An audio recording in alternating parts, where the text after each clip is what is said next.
The autumn air in Detroit carried a restless chill in October 1999. The city was shifting, the last golden leaves of fall clinging to the trees, the faint scent of smoke from nearby factories drifting across neighborhoods. It was the kind of season that made even a familiar place feel heavy with memory. By night, River Rouge Park, Detroit's largest public park, was almost deserted. On 100 acres of trees, winding paths and quiet roads. Joggers, dog walkers, and families had long since gone home, leaving the park to the wind and the hum of distant traffic. To the outside world, it was just another evening, but within hours, that calm would fracture forever. Before diving in, don't forget to subscribe and hit the notification bell to stay updated on our latest cold case stories. Her name was Myrtle Louise Baker Shaw, 33 years old, a mother of 4, and a daughter, sister, and friend to many. Those closest to her describe her as loving, lively, and full of laughter, someone who could bring light to even the hardest days. Her life had not been without its challenges. Myrtle had faced instability, personal struggles, and periods of hardship, but those who knew her say she always carried an unshakable love for her children and a desire to do better. Her daughter, Chastity Shaw, remembers her as fun, free-spirited, and beautiful. The two shared a close bond, even when distance and circumstance sometimes kept them apart. Chastity has said that, despite everything, her mother's heart was always with her children, that she loved deeply, even when she couldn't always express it. In the fall of 1999, Myrtle was living in Detroit, moving through the rhythm of everyday life. Friends said she had been seen in the city in the weeks leading up to her death, spending time with acquaintances and trying to stay connected with family. But then, something changed. Phone calls went unanswered. Plans were missed. And as days turned into weeks, the silence became harder to ignore. For Chastity, the uneasy feeling began to grow. She dialed her mother's number again and again, no response. It wasn't the first time Myrtle had gone quiet for a while, but this time felt different. Something in her daughter's heart told her that something was wrong. Detroit, in the late 1990s, was a city balancing struggle and survival. Abandoned buildings dotted the landscape, and crime rates kept neighborhoods wary, but life continued. Families gathered in small homes, children played on cracked sidewalks, and people still found ways to smile through hardship. For many Detroiters, strength wasn't just a choice, it was survival. Against that backdrop, Myrtle's story unfolded. A woman trying to keep her footing, to find peace amid the noise of a city that could be both cruel and compassionate. On most nights, River Rouge Park stood quiet, its winding roads disappearing into the trees, its river flowing under moonlight. It was a place of calm, but calm can be deceptive. Have you ever thought about how an ordinary evening can turn into a mystery that lasts decades? In the early hours of October 21st, 1999, as dawn broke over Detroit, that stillness was shattered. A jogger, taking his usual route through the park, noticed something unusual near a cluster of trees. At first, he thought it might be debris left from the night before. But as he stepped closer, the scene came into focus, and what he saw would haunt him forever. A body lay still in the grass. The discovery would soon reveal the tragic end of Myrtle Shaw's story, and the beginning of a mystery that, more than 2 decades later, still has no answers. But as dawn broke that morning, one thing was certain. A quiet corner of Detroit had just become the center of a chilling, unsolved mystery. The final hours of Myrtle Shaw's life remain one of the most haunting mysteries in Detroit's modern history. On the evening of August 7, 1999, the summer air was thick and heavy, the kind that clung to your skin and made the city feel alive long after sunset. Myrtle was last seen near her home on Detroit's west side, not far from River Rouge Park, a sprawling green space bordered by West Outer Drive and Spinoza Drive, where winding trails cut through dense trees and open fields. By day, it was one of the city's favorite escapes. By night, it could feel like a world apart, quiet and shadowed, its stillness interrupted only by the distant hum of traffic. No one could have imagined that by the following morning, this same park would become the scene of an unthinkable crime. Myrtle spent part of that Saturday running errands and visiting friends, her day filled with the small rhythms of normal life. Those who saw her recalled that she seemed calm, even upbeat. She spoke briefly about plans for the following week, gave no sign of fear or trouble, and went about her routine as she always did. To those around her, it was just another summer evening in Detroit. As the sun went down, the heat lingered, radiating off the pavement and drifting through neighborhoods alive with porch talk and the occasional music from passing cars. Somewhere in those twilight hours, Myrtle vanished. The next morning, a passerby taking an early walk through River Rouge Park noticed something unusual near one of the smaller service roads off Spinoza Drive. A white car parked alone, facing the trees. At first, it didn't seem alarming. Vehicles were sometimes left overnight, but something about this one felt wrong. The windows were fogged, the driver's door slightly ajar. When the person drew closer, the quiet of the morning shattered. Inside the car was the body of 33-year-old Myrtle Shaw. She had been both stabbed and shot, a level of violence that sent immediate shockwaves through the responding officers. Within minutes, police units flooded the park. The call went out over dispatch just after dawn, and soon flashing red and blue lights cut through the greenery. River Rouge Park, nearly 200 acres of wooded terrain and winding creeks, became an active crime scene. Detectives marked off the area, careful not to disturb tire impressions or footprints in the dirt. The car was towed for forensic processing while crime scene technicians combed through every inch of the area, searching for discarded weapons, personal effects, or any clue that could point to who had been with Myrtle in those final hours. The evidence, however, told a fragmented story. There were indications of a struggle, yet little sign of forced entry. That detail alone puzzled investigators. If there were no signs of a break-in, had Myrtle willingly allowed someone into her car? If so, did she know her killer? The questions came faster than the answers. Police kept many of their findings from the public, a common tactic when they believe a case might hinge on one undisclosed detail known only to the perpetrator. The discovery of Myrtle's body reverberated throughout Detroit. News outlets broke the story later that day, showing photos of River Rouge Park cordoned off with yellow tape and investigators moving methodically between patrol cars. Her name appeared in print by evening. Community members who had grown accustomed to hearing about violence in the city still found this different. Myrtle wasn't involved in crime. She wasn't living a risky lifestyle. She was a mother of two who worked hard and stayed out of trouble. Her death felt senseless, an act without logic or mercy. Detectives began the painstaking process of retracing her movements. They interviewed family, neighbors, and anyone who might have seen her the night before. Some recalled seeing her car heading west toward the park late that evening, but no one could confirm who was with her. Others mentioned that she occasionally met friends in that area, though none reported any planned meeting that night.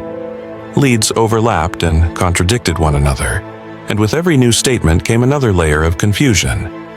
In 1999, investigators lacked many of the tools that would later revolutionize cold case work. There were no widespread surveillance systems around River Rouge Park, and cell phone tracking was in its infancy. DNA testing existed, but it was slow, limited, and costly. Detectives preserved physical evidence, hoping future advances would one day reveal more than their current technology could. At the time, they relied primarily on fingerprints, witness recollections, and the few physical clues found near Myrtle's vehicle, none of which produced a definitive lead. Days turned to weeks, and the city's initial shock gave way to quiet frustration. Myrtle's family attended press conferences and pleaded for information, their grief palpable as they stood before cameras asking for justice. Friends and community members organized a candlelight vigil near the entrance of River Rouge Park. Hundreds gathered, holding photos of Myrtle and lighting candles that flickered against the dark outline of the trees. They prayed for strength, for answers, and for whoever had done this to be caught. Yet, despite the emotional outpouring, no major break came. Detectives explored the possibility of robbery, but found little supporting evidence. No stolen vehicle, no ransacked purse, no sign of theft. Others considered whether Myrtle might have been targeted by someone she knew. That theory gained quiet traction behind the scenes, but police lacked the proof to pursue it publicly. Without eyewitnesses or strong forensic evidence, the investigation stalled. The case file on Myrtle Shaw grew thicker with reports and interviews, but thinner on hope. Each new lead was chased, analyzed, and eventually discarded. Every time detectives thought they were close, the trail went cold again. Even now, decades later, retired officers who worked the scene remember it vividly. The silence of that park, the shock of what they found, and the heavy realization that they might never know why it happened. The community, especially those living near the park, carried the unease for years. River Rouge's quiet beauty took on a darker reputation. Parents warned their children not to wander too deep into the wooded trails. Every rustle of leaves after sunset seemed to echo the fear of what had been discovered there long ago. Myrtle's family, still determined to keep her memory alive, continued to speak about her kindness, her laughter, and the injustice of her death. At this point in the story, what theory do you think fits best? Accident, foul play, or something else entirely?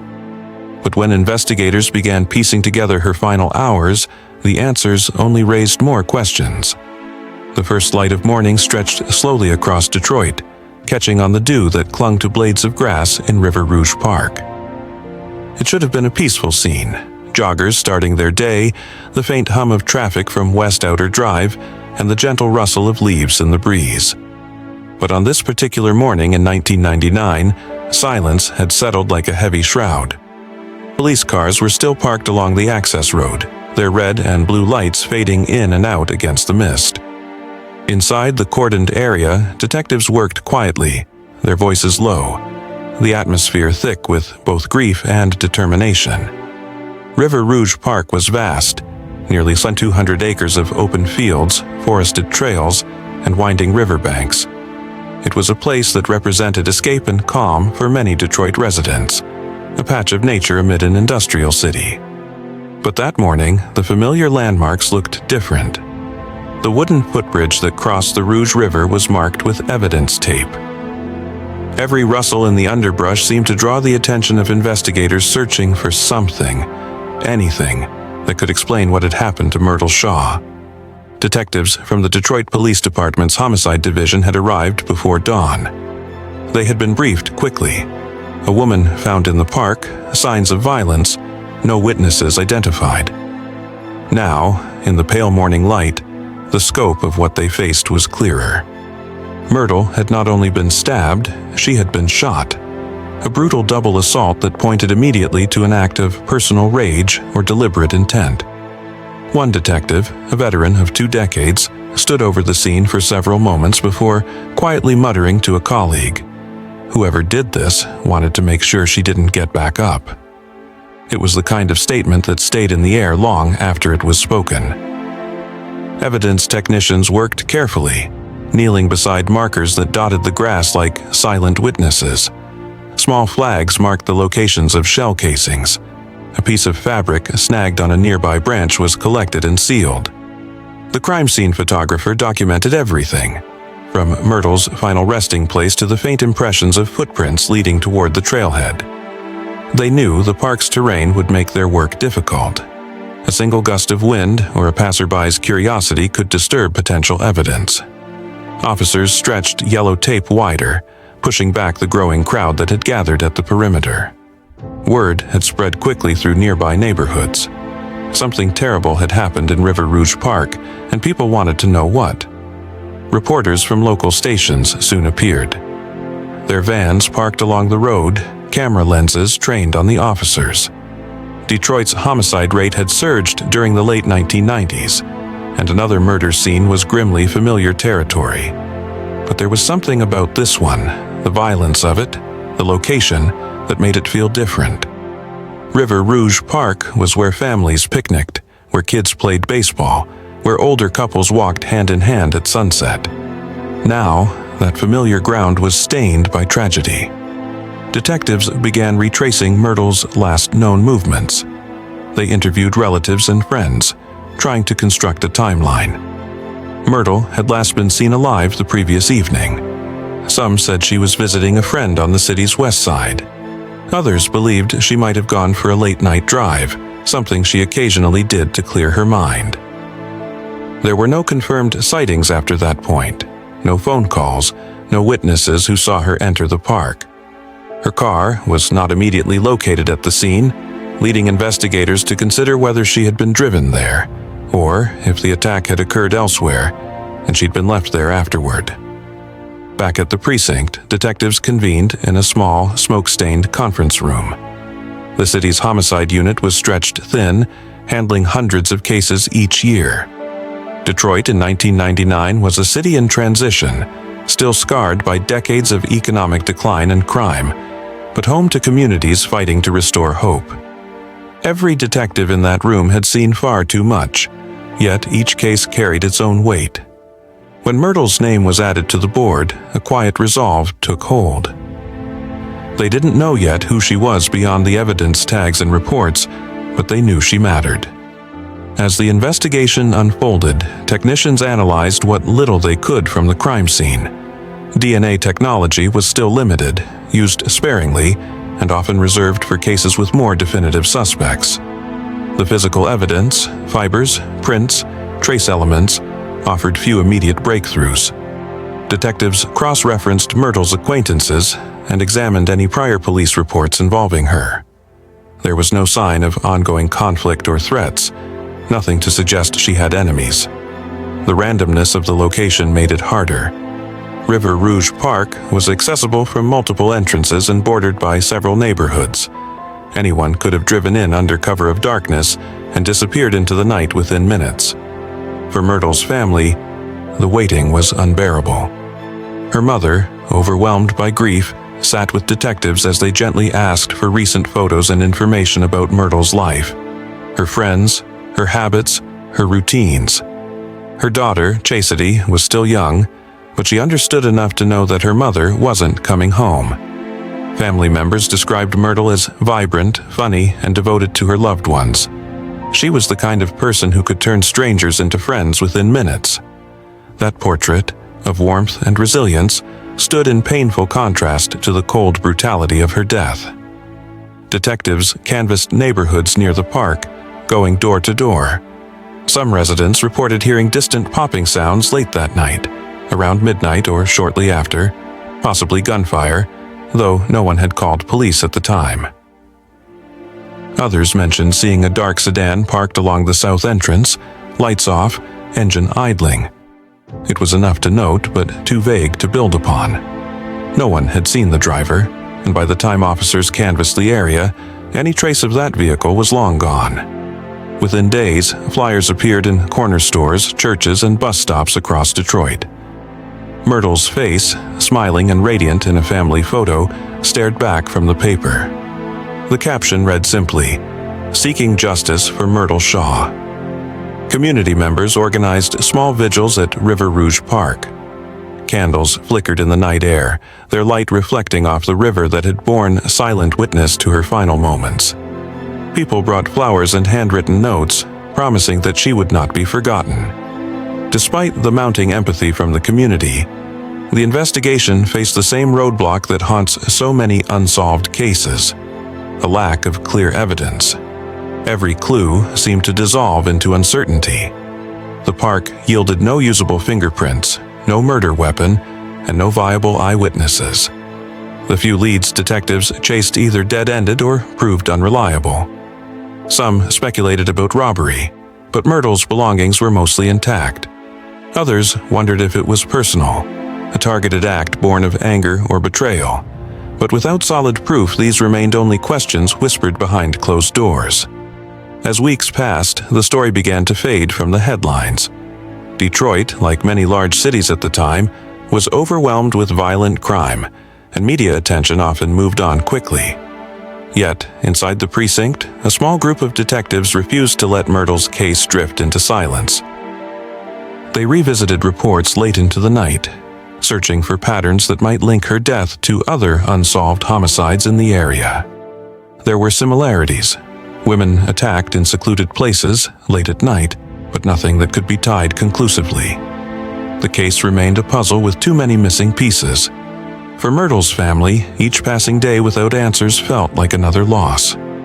They visited Rouge Park often, leaving flowers near the area where she was found. For them, the park wasn't just a crime scene, it was the last place she had existed in the world, the ground where her story had stopped. Her daughter would later recall those visits as moments of quiet confusion and hope, when her family would stand in silence, searching the trees for something they couldn't name. Maybe peace, maybe understanding. Inside the police department, case files thickened, interviews stacked up, but clarity remained elusive. In the sterile light of the evidence room, a single box labeled Myrtle Shaw, 1999, sat among hundreds of others. Inside it were photographs, bagged items, handwritten notes, fragments of a story still waiting for its ending. Detroit moved forward, as cities do. The park reopened, joggers returned, and families gathered there once more. But for those who knew Myrtle, the world had shifted. Every time they passed Rouge Park, they felt the weight of what was left behind. And so, while the investigation pressed on in quiet persistence, one truth became painfully clear. Justice, for now, was out of reach. But somewhere, buried in evidence or memory or silence, the answer still waited to be found. The days after Myrtle Shaw's murder slowly turned into months, and then into years. Years filled with silence, missed answers, and unanswered prayers. Rouge Park returned to its rhythm, the grass growing back over the earth that had once been marked with yellow tape. Families picnicked again beneath the same trees, joggers traced the same paths, and children's laughter once more echoed through the open spaces. Yet, for those who remembered, the beauty of the park had been forever changed. Beneath every rustling leaf and quiet evening breeze lingered the ghost of a life taken too soon. In the aftermath of the investigation, detectives continued to follow up on what few leads remained, but each one seemed to vanish before it could reveal anything meaningful. Witness tips grew scarce, phone calls stopped coming, and over time, Myrtle's name, once spoken in every conversation, became one more file in a crowded evidence room. Detectives moved on to new cases, newer tragedies demanding attention, but not all of them forgot.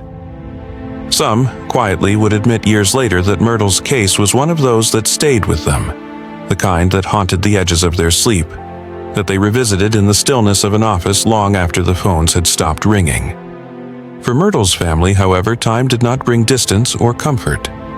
Her daughter, still a child when the world took her mother, grew up surrounded by absence, the empty chair at the table, the silence where laughter used to live. There were birthdays and holidays when the weight of loss hung heavy in the air, even when no one said it aloud.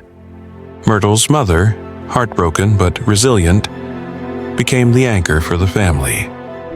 She spoke of Myrtle often, refusing to let her memory fade. She would keep her photo on the mantle, a constant reminder of a daughter whose smile could light a room and whose story had been left unfinished. Every so often, the Detroit Police Department's cold case unit would reopen old boxes from storage, pulling out evidence that had gathered dust. The files from Myrtle's case were among them. Photographs sealed in plastic, interview transcripts yellowed with age, and a few small items bagged and labeled. Each time the box was opened, there was hope that something overlooked before might now stand out. But without new technology or witnesses coming forward, progress was slow to non-existent. It was as if the case had settled into a kind of limbo, not forgotten, but waiting. The early 2000s came and went, bringing changes to Detroit itself. The city struggled through economic hardship, population decline, and waves of renewal that never seemed to last. Yet, amid all of it, Myrtle's case remained unsolved. For her family, the world outside might have moved forward, but their world remained fixed on 1999, on the night she never came home. They spoke about her not as a memory, but as a presence still near, still watching. At church services and family gatherings, her name was whispered in prayer, her story retold to younger generations who hadn't known her, but carried her legacy in their hearts. The passing of time can dull many things, anger, shock, even grief, but it never erased the questions. What really happened in River Rouge Park that night? Why Myrtle? Who could have done something so violent, so final, and then disappeared into the dark as if they had never existed? Each anniversary of her death brought these questions back to the surface. Some years, family members organized small vigils in the park, lighting candles near the same trails where she was found. Others simply stayed home, remembering quietly, because the pain of going back to that place was too much to bear. For detectives who had worked Myrtle's case early on, the years were not kind either. Some retired, others transferred or passed away, but the case number, still logged in the city's database, remained an open wound in the records. Occasionally, a new detective in the cold case division would pick up the file, read through the old reports, and feel that familiar tug of curiosity and responsibility. They'd flip through the photos, scanning the park scene, the forensics, the witness notes, looking for something everyone else might have missed. Each time, they came to the same frustrating conclusion. The evidence had grown colder than the name on the file. But even when it seemed forgotten by the city at large, Myrtle's story lived on in whispers and memories. There were community members who still spoke her name when discussing Detroit's unsolved crimes. Her story a reminder of how easily justice could slip away if people stopped asking questions. A retired officer once described Myrtle's case as the kind that keeps you humble. He said, "You can spend your life solving crimes, but it's the ones you don't solve that teach you what loss really means." As the 2010s approached, something began to shift in the world of law enforcement. DNA testing had advanced dramatically, offering possibilities that investigators in 1999 could have only dreamed of. Across the country, old cases were being reopened, evidence re-examined with fresh eyes. The families of long-forgotten victims began to hope again, and Myrtle's family was among them. They reached out to the Detroit Police Department, asking if her case could be reviewed with modern technology. They believed, perhaps more strongly than ever, that the truth was still within reach, locked away in a strand of DNA or a trace of evidence preserved from that night.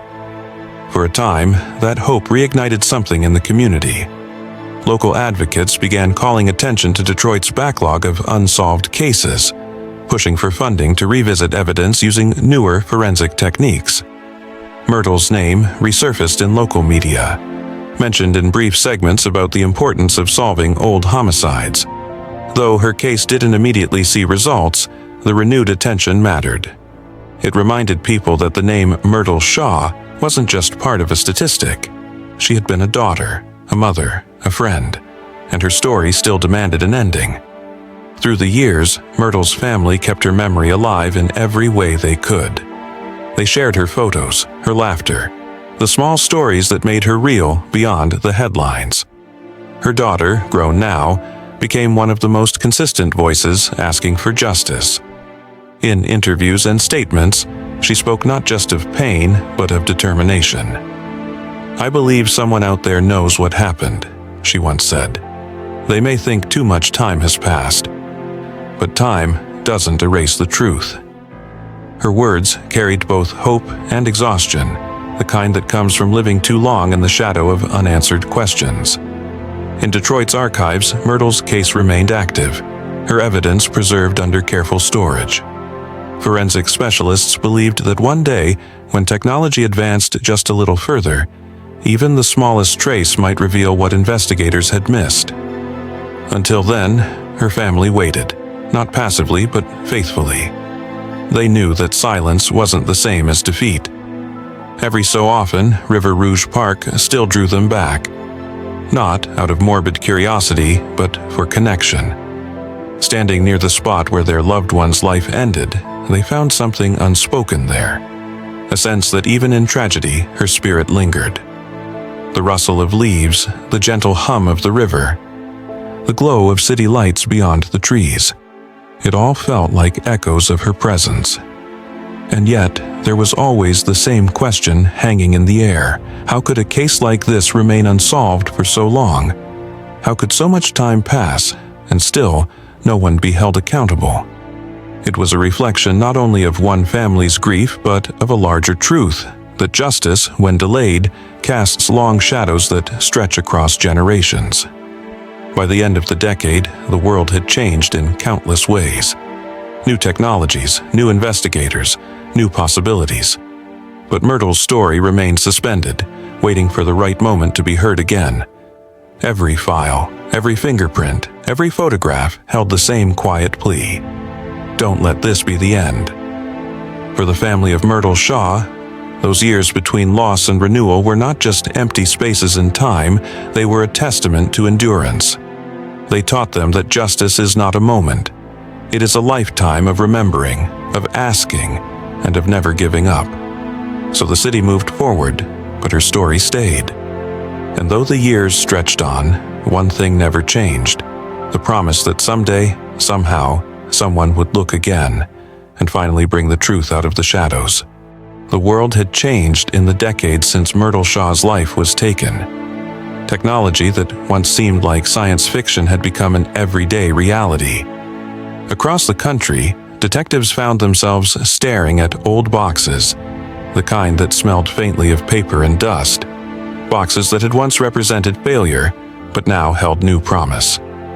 In one of those rooms, under flickering fluorescent light, a small cardboard evidence box bore Myrtle Shaw's name. Inside were the remnants of a 1999 summer tragedy. Photographs curling at the edges, labeled swabs sealed in plastic, and a yellowing report that had outlasted many of the hands that first signed it.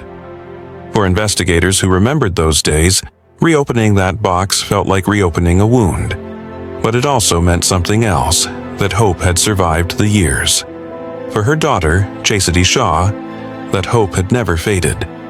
It had simply changed shape, from grief to determination.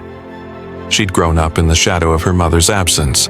Every birthday and holiday a reminder that someone out there still hadn't answered for what they did. Myrtle's name appeared sporadically over the years, a fleeting mention in a local broadcast, a small line in an anniversary article, then silence again. Yet, by the late 2010s, when cold cases across America began finding resolution through DNA and genealogical breakthroughs, that silence no longer felt permanent. Chastity began to believe that maybe the answer wasn't gone, just waiting. Her efforts started quietly.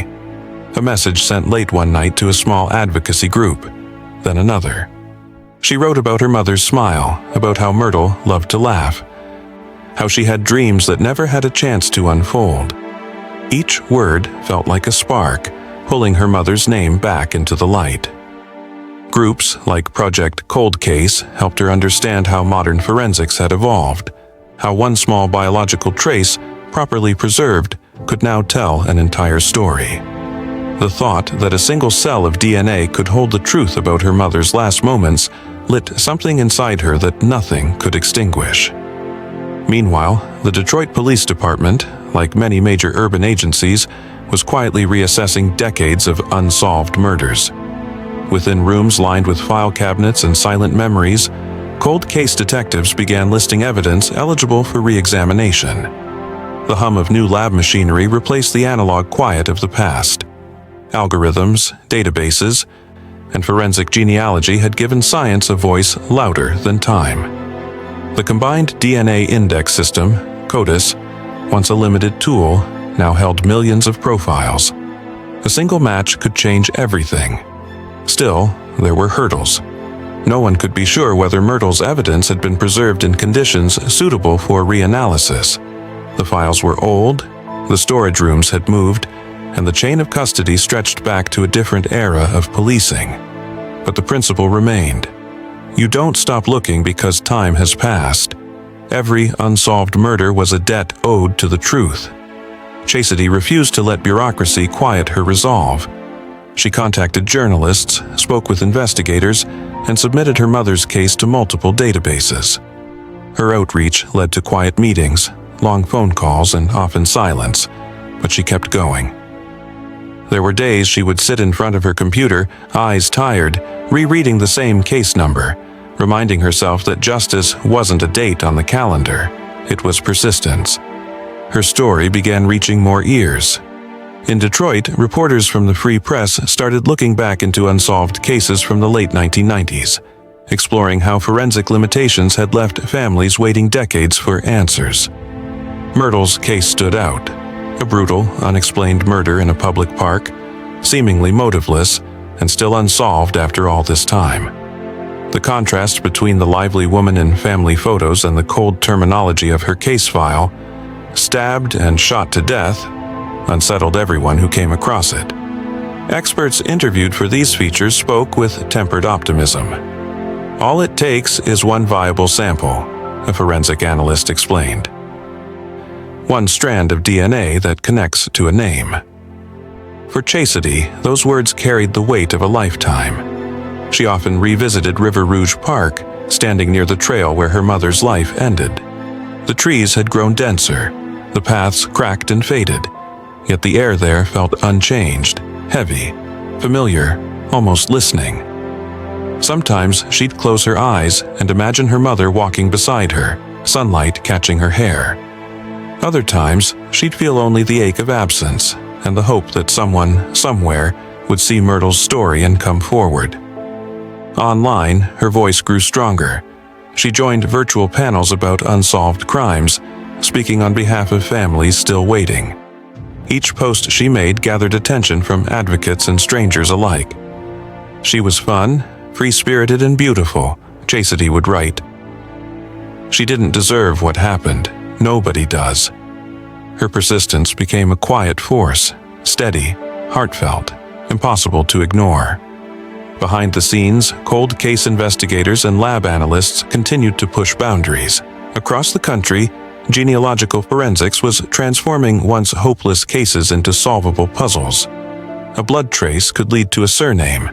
A hair fragment could uncover an entire family tree.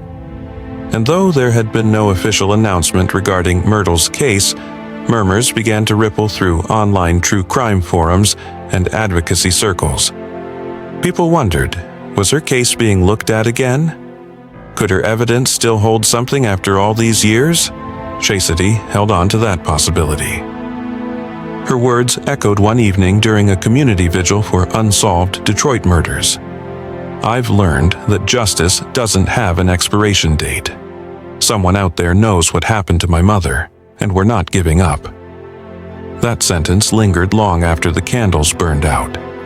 The advances in forensic technology had given families like hers something they hadn't had in years: leverage.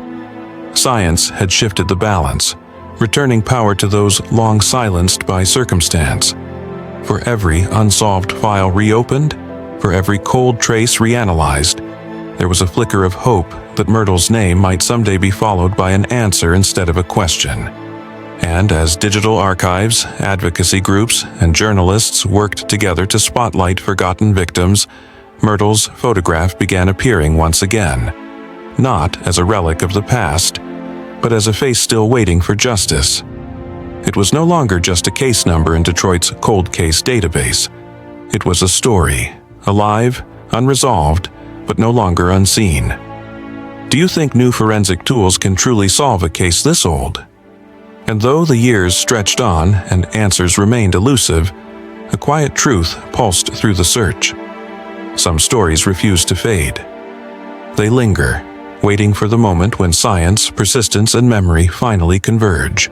And when they do, justice may no longer be silent. The more time passes in a case like this, the more the truth begins to blur around the edges. The facts remain unshaken. A young woman, 33-year-old Myrtle Shaw, found in the shadows of Detroit's Rouge Park, both stabbed and shot, her body discovered not far from her car. The details are grim, the violence personal, and yet, after more than 2 decades, the reasons behind it all remain locked away in silence. That night in 1999 still feels close for those who lived it. Detroit was heavy with summer heat, the kind that makes the air shimmer above the pavement. The streets carried a stillness after midnight, a fragile calm between passing headlights and distant sirens.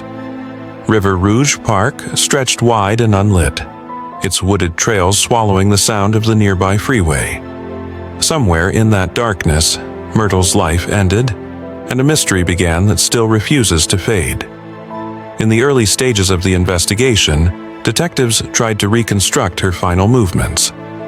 They spoke with those who last saw her alive, retraced her routines, and looked for any pattern that might explain why she was in that park. Friends said Myrtle wasn't someone who sought danger. She worked, she came home, and she cared for her family. That made her death all the more incomprehensible. The first and most widely considered theory was that Myrtle had been in the wrong place at the wrong time, a random act of violence in a city that had already seen too much of it. River Rouge Park, sprawling across nearly 1,000 acres of trees and trails, had developed a reputation by the late 1990s as a place where trouble sometimes found those who lingered too long after dark. There had been robberies, assaults, even other homicides. Investigators wondered if Myrtle had simply crossed paths with a stranger, someone armed, desperate, or unpredictable. The possibility haunted those who knew her. A robbery gone wrong might have made sense, but early reports suggested that her personal belongings weren't missing. Her car was nearby. Nothing seemed staged. The violence of the attack, both stabbing and shooting, pointed to something less random, something emotional, something deliberate. As detectives pursued that line of thought, they began to look closer at Myrtle's life, her relationships, her daily interactions, her habits. Family members recalled her kindness and quiet strength, her focus on stability and care. She wasn't someone who drew conflict to her doorstep, but detectives know that danger doesn't always announce itself. Sometimes it hides behind familiar faces. Police interviewed friends, acquaintances, and former partners. If anyone stood out as a person of interest, those details were never released publicly. Decades later, the public record remains thin.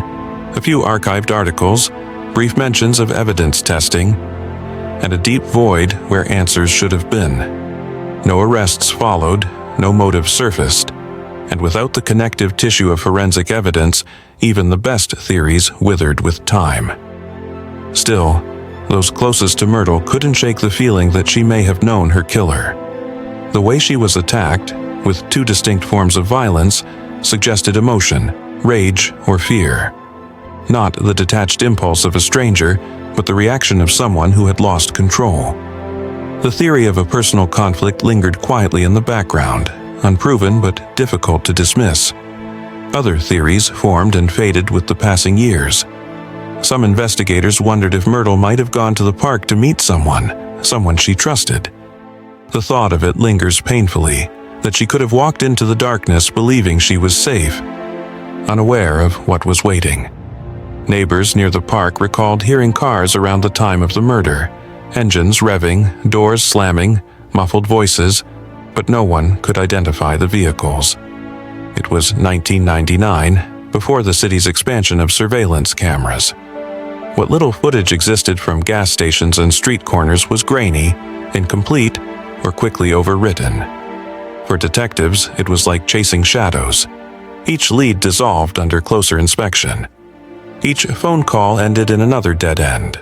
For Myrtle's family, it was worse, an endless waiting game where hope was measured in headlines that never came. Over time, her name surfaced in broader discussions about violence against women in Detroit. During those years, the city struggled under the weight of thousands of unsolved cases.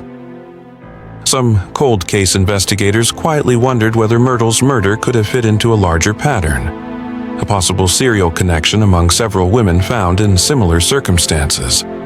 It was never confirmed, but the similarities were haunting enough to keep her case in the periphery of those conversations. Still, every time the question came up, it returned to the same truth. There was simply not enough evidence.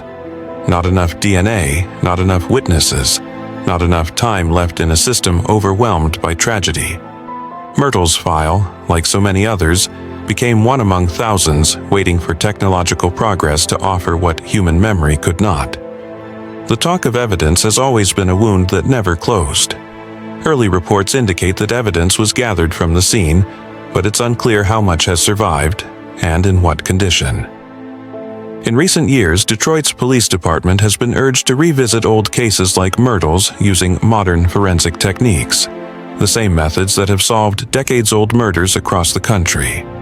Touch DNA analysis, genetic genealogy, digital comparison databases, all offer new hope to families still waiting for justice.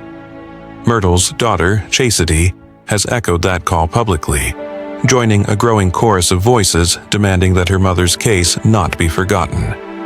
Through interviews and online campaigns, she's pushed for transparency, urging that every item collected from that scene, every fiber, every trace, be re-examined.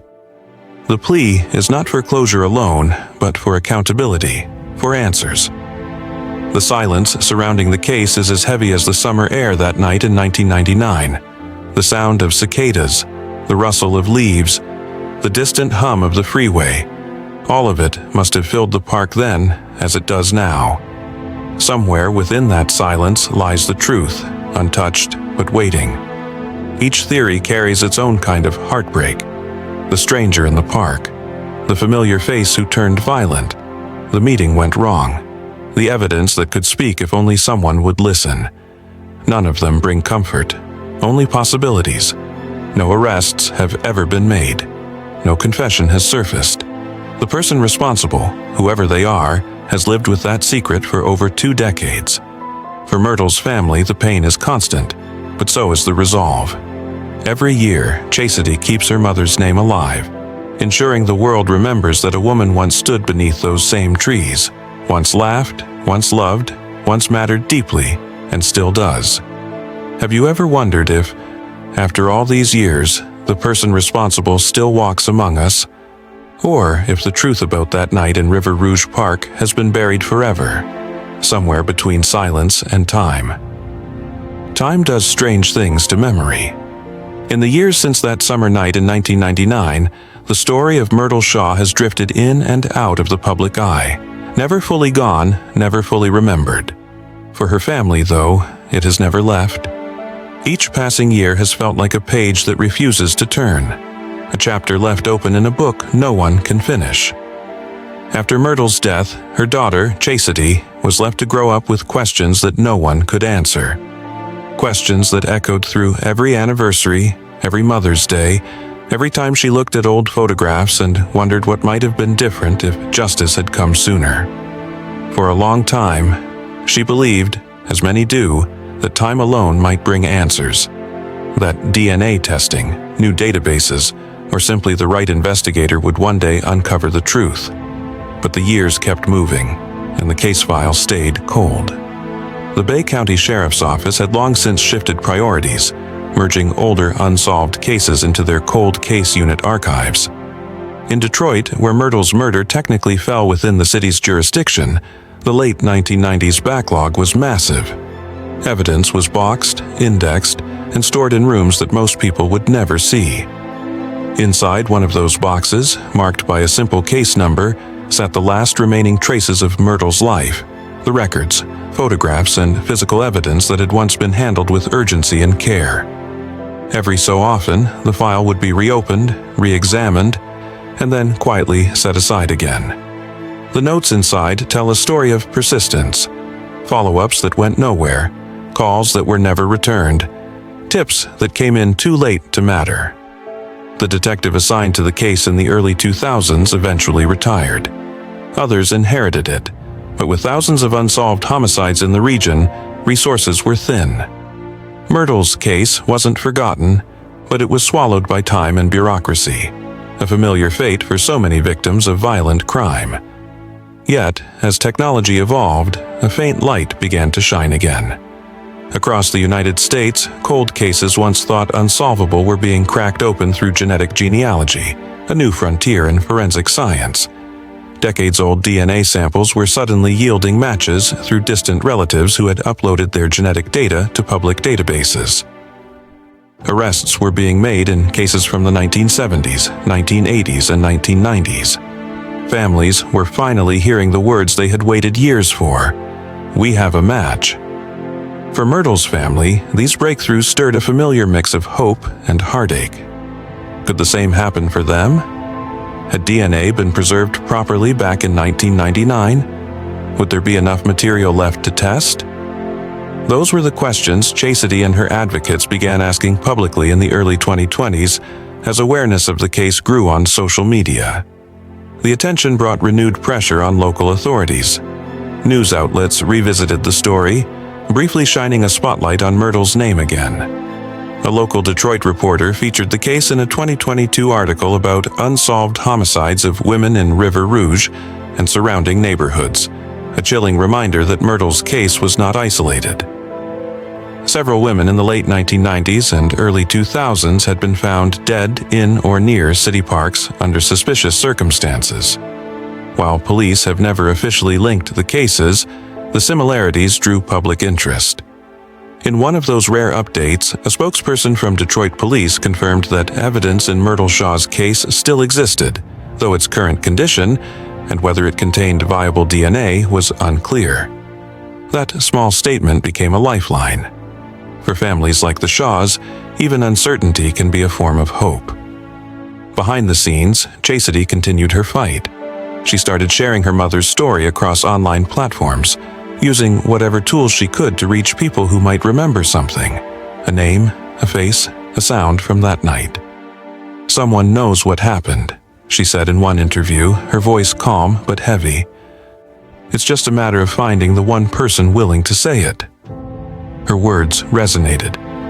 In comment sections and message boards, others shared memories of River Rouge Park. How unsafe it had felt after dark in those years, how rumors had swirled but never solidified. People began to recall snippets of information that might have seemed insignificant at the time. A car parked in the wrong place, a scream in the distance, a figure walking alone. Nothing definitive, but enough to remind investigators that memory still lived in the community. Through community efforts and renewed advocacy, Myrtle's case began to take on new meaning. It wasn't just about one woman anymore, it was about how many others had been silenced without answers. In Detroit and across Michigan, activists began pushing for statewide funding for cold case work. They argued that justice delayed by technology or negligence is still justice denied. And for every name like Myrtle's, there were hundreds more waiting to be spoken aloud again. Inside the halls of law enforcement, a few detectives took notice. Among them were those who had grown up in the area, who remembered the era when River Rouge Park had been both a place of recreation and quiet danger. They knew the statistics, but they also knew the faces. Women whose lives ended before their stories could be told. For them, reopening the file wasn't just another assignment, it was a responsibility. By 2024, community-driven cold case initiatives began coordinating with retired investigators and independent forensic experts. One such effort reached out to the Detroit Police Department to request permission to retest evidence in Myrtle's case using modern techniques. Whether that testing has since taken place remains unclear to the public, but the push continues. Chastity, ever determined, continues to speak her mother's name with purpose, reminding anyone who will listen that justice doesn't expire with time. The emotional weight of the case lingers in every retelling. The sense of loss isn't confined to Myrtle's family alone. It extends to a whole generation of Detroit residents who saw violence consume too many lives. The late 1990s were turbulent years, marked by shifting neighborhoods, economic hardship, and a police force struggling to keep up. But even within that context, Myrtle's story stands out for its brutality and the sheer absence of resolution. Those who study cold cases often speak about a pattern, how the absence of an ending becomes its own kind of trauma. Families live in limbo, unable to grieve fully because part of them still expects a knock on the door, the one that brings news or answers or closure. For Chastity, that knock hasn't come yet, but she's refused to let her mother's name fade into the long list of forgotten victims. In one interview marking the 25th anniversary of the murder, she reflected on her mother's life, not her death. "My mom loved to laugh," she said. "She had this way of making things feel calm, no matter how bad they were. I want people to remember that part of her, not just what happened." Her words reframed the story, turning it from tragedy to testament. The truth is that Myrtle's life, like so many others, was defined by strength before it was overshadowed by violence. She was a mother, a daughter, a friend, a woman navigating her world with quiet dignity until someone took that away. And though the identity of that person remains unknown, their silence doesn't erase what she stood for. Somewhere in the archives of the Detroit Police Department, the answers still exist, locked in evidence envelopes, waiting for the right hands and the right technology. Somewhere out there, a person still carries the weight of what they did that night in River Rouge Park. The search for justice continues not in headlines, but in persistence, the kind that endures long after the news cameras move on. Every year, Chastity's voice grows stronger. Every time Myrtle's name is spoken, the case breathes again. Because even if decades pass, even if the file gathers dust, justice, real justice, is patient. It waits, it listens, and one day, perhaps it will speak. There's a certain stillness that settles over River Rouge Park at dusk. The laughter of children fades, the hum of the city softens, and the wide, open space becomes a place of quiet memory. For most who pass through, it's just another park. Grass, trees, a path that winds along the Rouge River. But for those who remember 1999, the shadows hold a different kind of silence. One that speaks not of peace, but of a life taken too soon. More than 2 decades have passed since Myrtle Shaw was found there, stabbed and shot, her life extinguished in an act that remains unexplained.